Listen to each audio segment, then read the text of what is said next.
क्या तुमने कभी किसी ऐसे इंसान को देखा है जो खुद को दुनिया का सबसे खास समझता है, जो कमरे में ऐसे घुसता है जैसे भगवान ने खुद भेजा हो सबको सबक सिखाने के लिए, जो ऐसे बात करता है जैसे गूगल को चलाने के लिए उसकी जरूरत हो, और माफी मांगना उसे लगता है जैसे जमीन हिल जाएगी अगर वो सॉरी बोले। लेकिन आज मैं तुम्हें बताने वाला हूं कैसे ऐसे लोगों का अहंकार, ईगो तोड़ा जाता है फलसफे के जरिए, सिर्फ कोई भी नहीं बल्कि नीत्शे की सोच से। और याद रखना, ये पेटी बनने के लिए नहीं है, ये है मास्टरी की कला। आज तुम वो ताकत सीखने वाले हो जिससे लोग तुम्हारे सामने खड़े होते ही बेचैन महसूस करेंगे, चाहे वो घमंडी हो, दिखावटी हो या इनसिक्योर। तुम सीखोगे उन्हें बिना कुछ कहे तोड़ देना। चलिए शुरू करते हैं। पहला तरीका, उदासीनता, इंडिफरेंस, सबसे बड़ा हथियार है। नीत्शे ने कहा था, जो राक्षसों से लड़ता है उसे खुद राक्षस बनने से बचना चाहिए। सच्चाई ये है, तुम्हें बहस करने की जरूरत नहीं, ना चिल्लाने की, ना समझाने की।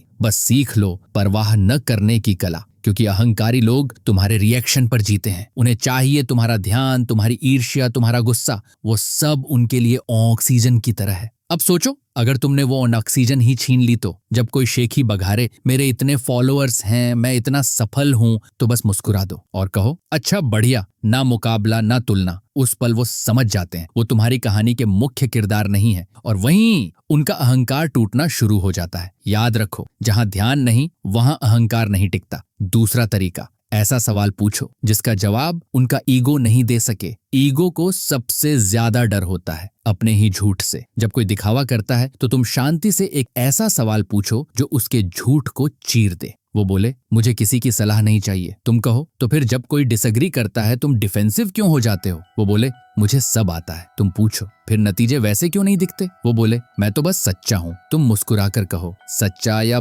बस असुरक्षित और ज्यादा बोलने वाला? देखा, तुमने उसे इंसल्ट नहीं किया, बस उसके सामने आईना रख दिया। नीत्शे ने कहा था, लोग सच इसलिए नहीं सुनना चाहते क्योंकि वो उनके भ्रम तोड़ देता है, और जब भ्रम टूटता है तो ईगो खुद अपनी मौत मरता है। यही है साइकोलॉजिकल चेकमेट। तीसरा तरीका, तारीफ के जरिए उनकी कमजोरी उजागर करो। अगर तुम्हें पता चल जाए कि कोई किस चीज से इनसिक्योर है, उसकी शक्ल, उसकी पोजीशन या उसकी एक्ल, तो सीधे हमला मत करो, बल्कि उसकी अति तारीफ, ओवर कॉम्प्लीमेंट करो। वाह, तुम तो इतने कॉन्फिडेंट हो बिना डिग्री के भी।